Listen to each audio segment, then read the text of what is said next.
త్రియేక దేవుడైన యెహోవాను కెరూబులు సెరాబులు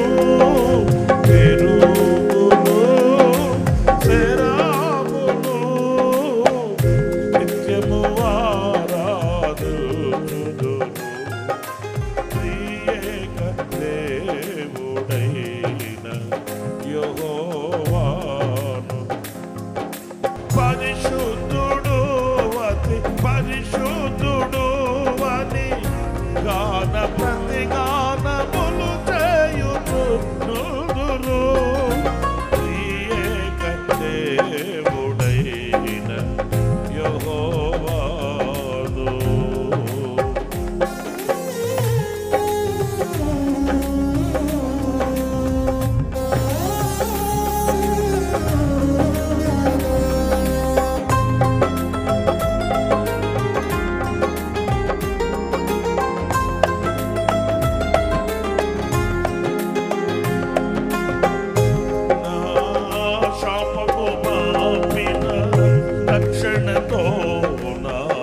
రోగాల పర్వము ముగిసినే.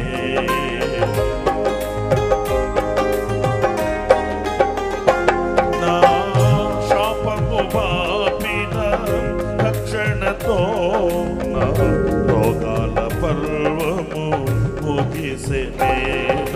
వైద్య శాస్త్రములు గ్రహించలేని ఆశ్చర్యములెన్నో చేసినావే. వైద్య శాస్త్రములు గ్రహించలేని ఆశ్చర్యములెన్నో చేసినావే. ఏక దేవుడైన యెహోవాను.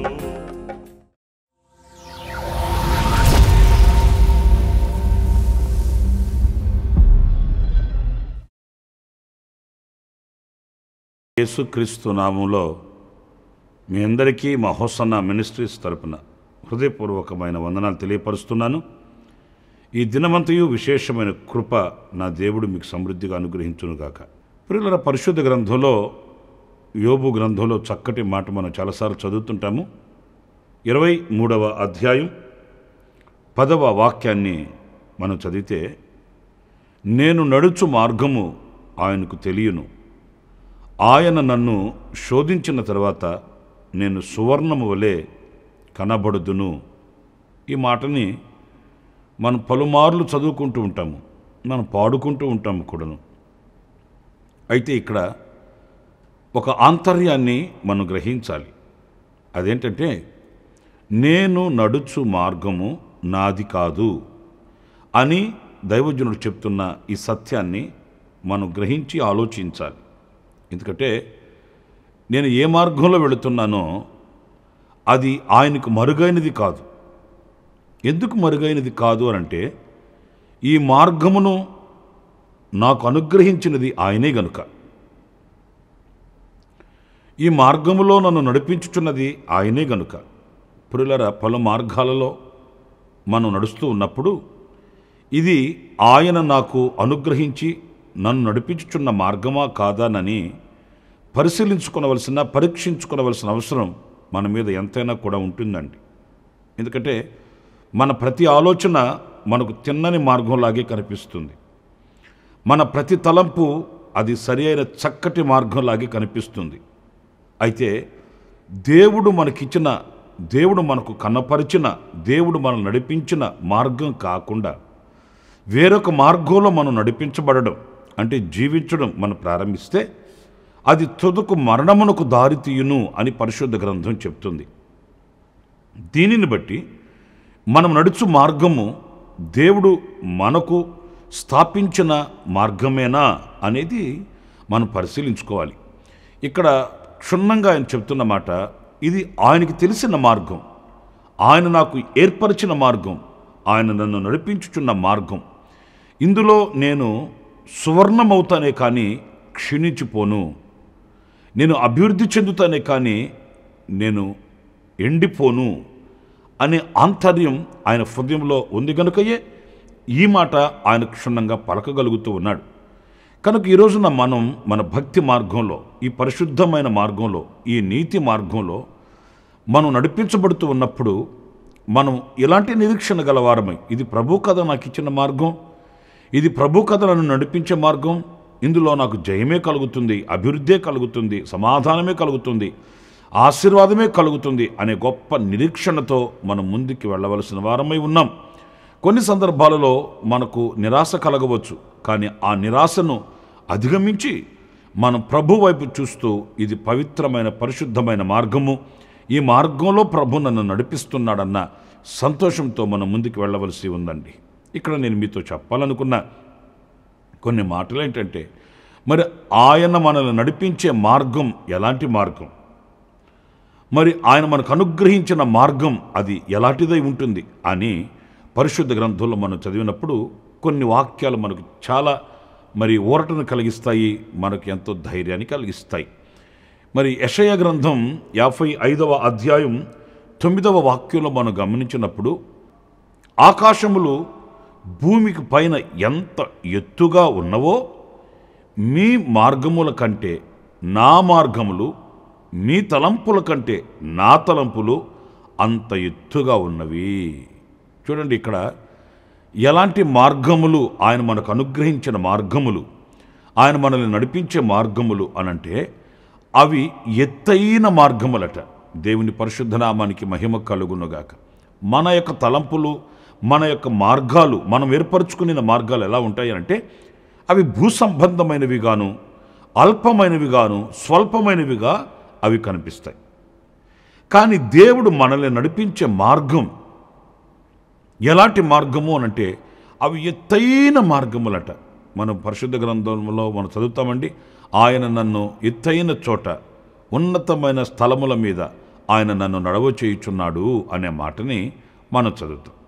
అంటే ప్రభు మనల్ని ఎలా నడిపించాలని కోరుకుంటున్నాడంటే అందరూ నడిచే మార్గంలో కాదు, అందరూ వెళుతున్న మార్గంలో కాదు, ఎవరికి వాళ్ళు ఏర్పరచుకొనిన మార్గాలు కావు, ఒక ఉన్నతమైన మార్గములు, ఉన్నతమైనటువంటి త్రోవలలో ఆయన మనలను నడవ చేయువాడట. ప్రియులారా, చూడండి, ఎప్పుడు కూడా మన ఎడల దేవుని తలంపులు గొప్పగానే ఉంటాయి.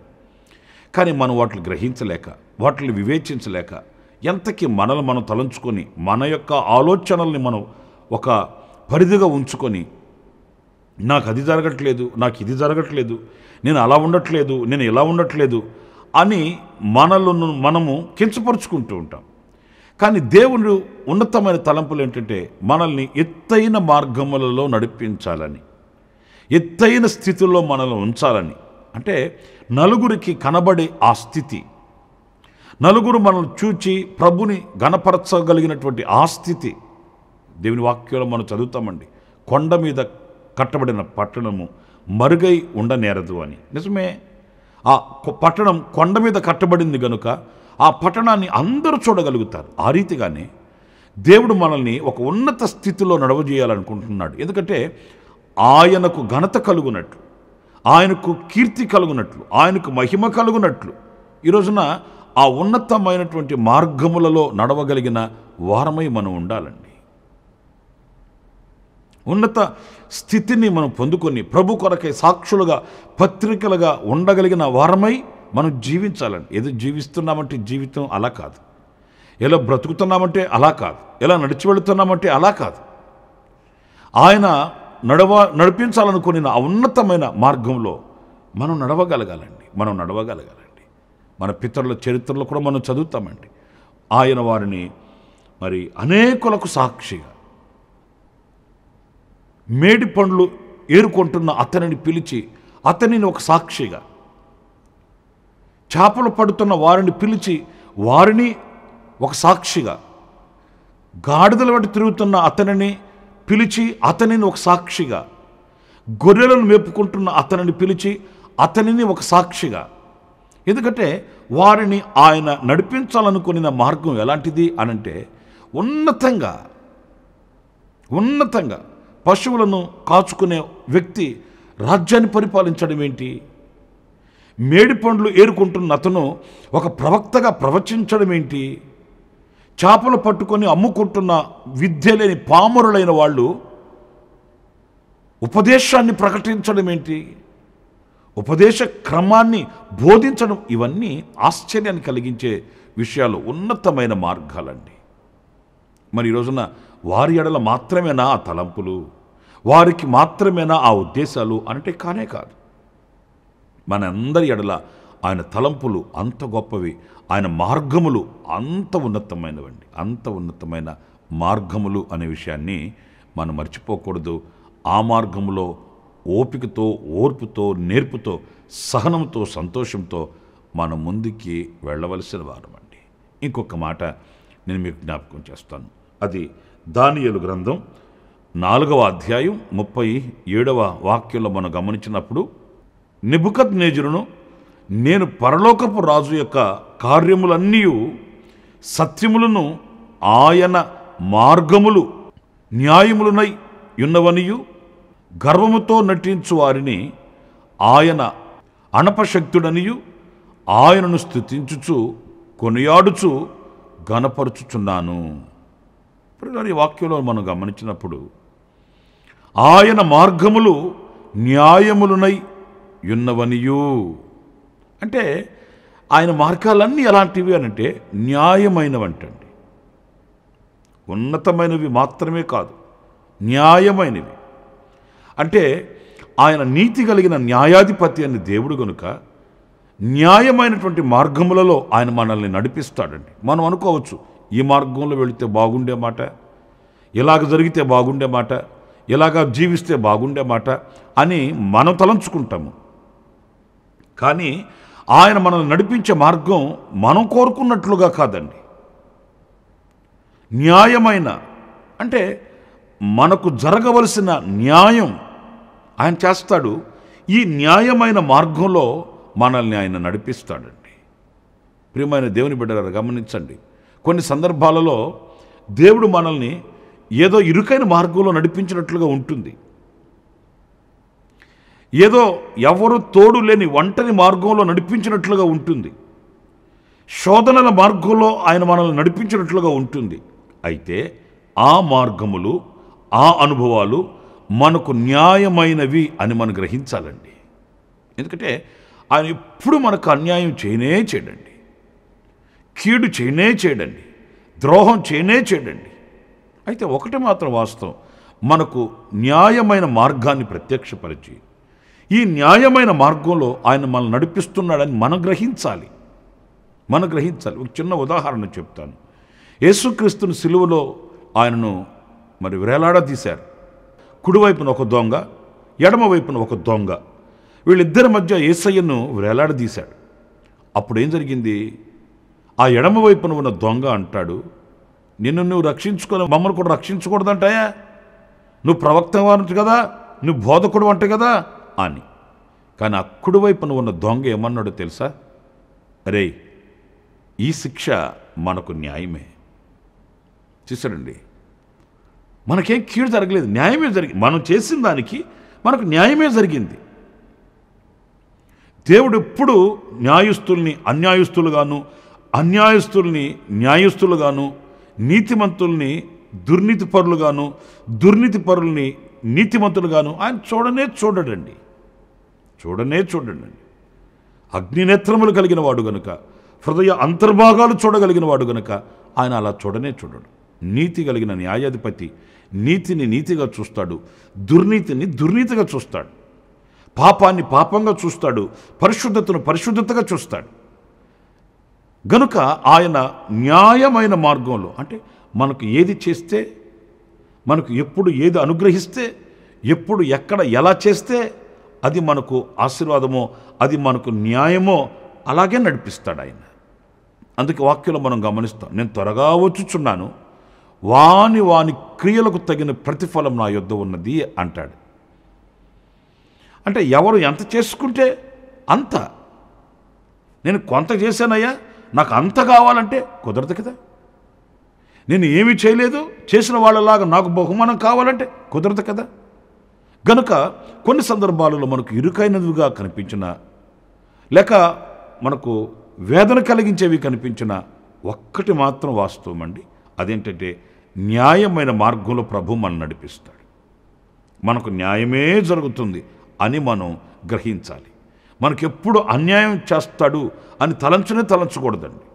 ఏదొచ్చినా, కీడొచ్చినా మేలొచ్చినా, సమృద్ధి కలిగినా లేక పేదరికం కలిగిన, ఉన్నతంగా ఉన్నా దీనంగా ఉన్నా, ఏది ఏమైనప్పటికీ దేవుడు నాకు న్యాయమే చేస్తున్నాడు, ఇది న్యాయమైన మార్గము అని మనం సంతోషించి ముందుకు వెళ్ళాలి. కానీ సణుగులు గొణుగులతో మనం దేవుని కృపను పోగొట్టుకోకూడదండి. దేవుని సన్నిధిని పోగొట్టుకోకూడదండి. దేవుని దీవెనలు మనం పోగొట్టుకోకూడదండి. ఆయన నీతి కలిగిన న్యాయాధిపతి అని ఆయనను స్తుతించబద్దులం. మరొక మాట నేను మీతో చెప్తాను. అదేంటంటే మూడవది, ఆయన ఆలోచనల చేత నడిపించే మార్గం. మీరు కీర్తనలు 73వ కీర్తన 24వ వాక్యంలో మనం చదువుతాము. నీ ఆలోచన చేత నన్ను నడిపించదువు, తర్వాత మహిమలో నీవు నన్ను చేర్చుకుందువు. ప్రియ దేవుని బిడ్డలారా, ఈ మార్గం మూడవదిగా ఏ మార్గం అనంటే ఆయన ఆలోచనల చేత మనల్ని నడిపించే మార్గం. అంటే మన ఆలోచనలు ఎన్నో ఉన్నాయి, నీ ఆలోచన ప్రకారం నేను నడిపిస్తాను అనేది కాదండి. చూడండి, ఒక తండ్రి ఉన్నాడు, తమ కుమారుని చేపట్టుకొని తీసుకుని వెళ్తుంటాడు. కుమారుడు అటు ఇటు ప్రక్కల చూస్తుంటాడు. చిన్న వయసు గనుక, వివేకం లేదు గనుక, ఆలోచన లేదు గనుక, అల్పమైన తృష్టమైన వాటి కొరకు అటు ఇటు దిక్కులు చూస్తాడు కుమారుడు, చిన్న పిల్లవాడు గనుక. అటువైపు ఇటువైపు ఏదైనా రమ్యంగా కనబడితే అటుగా పరుగులు తీయాలని ఉరకలెత్తుతాడు. కానీ తండ్రి ఏం చేస్తాడు? చేయి పట్టుకొని ఎక్కడికి వెళ్ళాలని బయలుదేరారో అక్కడికి తీసుకుని వెళ్తాడు. ఏది చూడడానికి ఇంట్లో నుంచి బయలుదేరి ముందుకు వచ్చారో అక్కడికి వెళ్ళాలని తండ్రి నడిపిస్తాడు. అది తండ్రి ఆలోచన. మన ఆలోచనలు పలు విధాలుగా ఉంటాయండి. మన ఆశలకు అవధులు ఉండవండి. మన తలంపులు శాశ్వతమైనవి, శ్రేష్టమైనవి, మరి ఘనమైనవి కానే కాదండి. గనుక ఆయన ఆలోచనల చేత నడిపించే మార్గం. ఇప్పుడు ఒక మాటనే మీతో చెప్తాను. మనం ఎంపిక చేసుకునే ఈ మార్గం ఎలాంటిది అనంటే మన ఆలోచనలు నెరవేర్చబడే మార్గం కానే కాదు. చాలామంది ప్రార్థన చేయించుకోవడానికి వచ్చినప్పుడు చెప్తుంటారు, పాస్టర్ గారండి మేము 8 సంవత్సరాల నుంచి ప్రార్థన చేస్తున్నామండి, 7 సంవత్సరాల నుంచి ప్రార్థన చేస్తున్నామండి, మరి ఎందుకో ఈ కార్యం జరగట్లేదండి. నేను ఒక మాట చెప్పగలను, అది మీరు ఆలోచించిన మార్గమా లేకపోతే దేవుడు ఆలోచించి మీకు ఇచ్చిన మార్గమా? ఆయన నిన్ను నడిపించాలని ఆయన ఆలోచనల చేత నిన్ను ముందుకు తీసుకుని వెళ్ళాలనుకున్న మార్గమా లేకపోతే మీకై మీరు ఆలోచించుకొని ఇందులో క్షేమము కలుగుతుందని ఏర్పరచుకున్న మార్గమా? దేవుడు నీకు ఆయన ఆలోచనల చేత నిన్ను నడిపించే మార్గమే అయితే అది మహిమకరంగా ఉంటుందండి. ప్రతి అడుగు కూడా మహిమకరంగానే ఉంటుంది. ప్రతి అడుగు కూడా ఆశీర్వాదకరంగానే ఉంటుంది. ప్రతి అడుగు కూడా దీవెనకరంగానే ఉంటుంది. అది మహిమకరమైన మార్గం కనుక ఆ మహిమకరమైన అనుభవాలలో మాధుర్యాన్ని అనుభవిస్తూ సంతోషంగా, ఆనందంగా, ఆహ్లాదకరంగా మనం నడిపించబడగలము అనే విషయాన్ని మనం మర్చిపోకూడదండి. ఆయన ఆలోచనలు శ్రేష్టమైనవి. మరి ఆ శ్రేష్టమైన ఆలోచనల చేత ఆయన నడిపించినప్పుడు ఆ ఆలోచనానుసారంగా నడిపించబడడానికి మనం సమ్మతించాలి, అంగీకరించాలి. నేను అలా అనుకున్నాను, ఇది ఎలా జరుగుతుంది గనుక నేను చేయను, నేను వెళ్ళను అని అనకూడదండి. ఇది నాకు చేదైన అనుభవంగా ఉంది, నేను కోరుకునేది కాదు అని మనం వెనకకు తిరిగితే అందులో చాలా నష్టపోవలసి వస్తుందండి. నాకు చాలామంది వ్యక్తిగతంగా తెలుసండి. దేవుని ఆలోచనలు వారి పట్ల ఒక విధంగా ఉంటే వాళ్ళు మరొక విధంగా మరి నిర్ణయం తీసుకొని దేవుని ఆలోచనలకు దూరమైనందువలన వాళ్ళు ఇప్పటికీ అనుభవిస్తున్న చేదైన అనుభవాలు నాకు తెలుసండి. నాకు తెలుసండి. ఎప్పుడు కూడా దేవుని ఆలోచనలకు మనం దూరమై మనం జయాన్ని పొందలేము, ఆశీర్వాదాన్ని పొందలేమండి. ఆఖరిగా మరొక్క మాట కూడా మీతో జ్ఞాపకం చేసి ముగిస్తాను. అదేంటంటే సమాధాన మార్గము అనేది. లూకా సువార్త 1వ అధ్యాయం 79వ వాక్యంలో మనం గమనించినప్పుడు, మన పాదములను సమాధాన మార్గంలోనికి నడిపించున్నట్లు చీకటిలోనూ మరణఛాయలలోనూ కూర్చుండు వారికి వెలుగునిచ్చుటకై ఆ మహా వాత్సల్యమును బట్టి పైనుండి ఆయన మనకు అరుణోదయ దర్శనమును అనుగ్రహించెను. ఇక్కడ మనం గమనించవలసింది సమాధాన మార్గములోనికి నడిపించున్నట్లు. ప్రియులారా, మనకు ఆయన అనుగ్రహించిన మార్గం, మనల్ని ఆయన నడిపించాలనుకున్న మార్గం ఏంటంటే సమాధాన మార్గం. ఎంత సంతోషమో! ఎందుకంటే ఈరోజు మనిషికి ఆస్తి తక్కువ లేదు, అంతస్తులు తక్కువ లేదు, భోగభాగ్యాలు తక్కువ లేదు. కానీ ఈరోజు లోకంలో ఉన్న మనిషికి కరువైనది, అరుదైనది ఏంటంటే సమాధానం. ఆస్తిపాస్తులలో, ధనధాన్యాలలో, భోగభాగ్యాలలో దొరకని సమాధానం. కొంతమంది ఏమనుకుంటారంటే చేతి నిండా డబ్బు ఉంటే మనం సమాధానంగా సంతోషంగా బ్రతకచ్చు అని అనుకుంటాం. వాళ్ళకు ఉండాల్సిన తిప్పలు అంత ఇంత కాదండి. మరి కొంతమంది భవంతులు కట్టుకొని పదవులను అధిష్ఠించి ఆ ఆధిక్యతలు, ఆధిపత్యాలుంటే మనకు సమాధానంగా బ్రతకచ్చు అని అనుకుంటారు. వాళ్ళకున్న తిప్పలు పురులారా సామాన్య మానవులు కూడా ఉండవండి. అన్ని తిప్పలు, పదవులైనా, ఆధిక్యతలైనా, ఆధిపత్యాలైనా ఇవన్నీ అనేక చిక్కు సమస్యలతో కూడినవి, మనసుకు నెమ్మది లేని పరిస్థితులు. కానీ దేవుడు మనల్ని నడిపించాలనుకున్న మార్గం సమాధాన మార్గం. 10 రూపాయలు సంపాదించుకొని వచ్చినా కూడా ఆ 10 రూపాయలతో సమాధానంగా బ్రతికే బ్రతుకు. పెద్ద మనకు మిద్దె మేడలు లేకపోయినప్పటికీ ఒక చిన్న గుడిసెలో బ్రతుకుతూ ఉన్న ఆ గుడిసెలో సమాధానకరమైన బ్రతుకు. మనకు 1000 మంది 10,000 మంది లేకపోయినా పట్టుమని 10 మందే మనతో కూడా ఉన్నప్పటికీ ఆ 10 మందితో కూడా సమాధానకరమైన బ్రతుకు. సమాధానకరమైన బ్రతుకు. ప్రియులారా, ఒక్కసారి ఈ వాక్యం వింటున్నప్పుడు మీరు ఆలోచించుకోండి. మీరు నిమ్మలంగా, నెమ్మదిగా, సమాధానంగా బ్రతకగలుగుతున్నారా, లేక సమాధానాన్ని పోగొట్టుకుని కలవరాలతో, కన్నీళ్లతో బ్రతుకుతున్నారా అనేది మీరు ఆలోచించుకోవాలి. మీరు నడిపించబడుతున్న మార్గం అది మీరు ఏర్పరచుకున్న మార్గమా, ఆయన ఏర్పరిచిన మార్గమా అని ఆలోచించుకోవాలి. ఆయన ఎప్పుడు కలవరాలతో, కన్నీళ్లతో మనల్ని నడిపించేవాడు కాదు. మనల్ని సమాధానంగా నడిపించు దేవుడండి. సమాధానంగా నడిపించు దేవుడు. అందుకే వాక్యంలో మనం చదువుతాం, నేను గొర్రెలకు మంచి కాపరిని. మంచి కాపరి. ఆయన గొర్రెల్ని ఒక ప్రణాళిక లేకుండా నడిపించేవాడు కాదు. మంచి కాపరి, చక్కగా నడిపిస్తాడు ఆయన. సమాధానకరమైన మార్గాలలో నడిపిస్తాడు ఆయన. ఆలోచన చేత నడిపిస్తాడు ఆయన. న్యాయమైనటువంటి మార్గాలలో నడిపిస్తాడు ఆయన. అంతేకాదు, ఎత్తైన మార్గంలో ఆయన మనల్ని నడిపిస్తాడు. అందుకే యోబు అంటున్నాడు, నేను నడుచు మార్గము ఆయనకు తెలియను. అది ఆయన నాకు అనుగ్రహించిన మార్గమే, ఆయన నన్ను నడిపించుచున్న మార్గం. మరి ఈరోజున మనం కూడా మనం నడుస్తున్న మార్గములను పరిశీలించుకుందాం, పరీక్షించుకుందాము. ఆయన నడిపించే మార్గంలో దివ్యమైన దీవెనలు పొందుకుంటూ ప్రభు కొరకు సాక్షిగా బ్రతుకుదాం. ప్రభు అలాంటి కృప మనందరికీ ప్రసాదించునుగాక. ఆమేన్. తలలు వంచండి, చిన్న ప్రార్థన చేసుకుందాం. జీవాధిపతి అయిన ప్రభువా, మీకు వందనాలు. కృపాసత్య సంపూర్ణుడా నైనా, మేము నడుచు మార్గము అది మీరు ఏర్పరిచిన మార్గమై ఉండాలి. అందులో కలిగే దివ్యమైన ఆశీర్వాదాలు మేము పొందుకుంటూ నీ కొరకు సాక్షిగా మేము బ్రతకాలి. ఈ ఆశయం మా గుండెల్లో మీరు తీర్చి నెరవేర్చి మమ్మల్ని మీరు మహిమకరముగా మీకు సాక్షిగా వాడుకొనమని యేసు నామములో ప్రార్థించి వేడుకొనుచున్నాను తండ్రి. ఆమెన్. ఆమెన్. ప్రభు మిమ్మల్ని ఆశీర్వదించి దీవించునుగాక. ఆమెన్. ప్రతి దినము ఈ అనుదిన కృపాను సందేశాల కొరకు, ఇంకా మరిన్ని ఆత్మ సంబంధమైన సందేశాల కొరకు ఈ మా యూట్యూబ్ ఛానల్ ని సబ్స్క్రైబ్ చేసుకోండి. Pastor Ramesh ministries.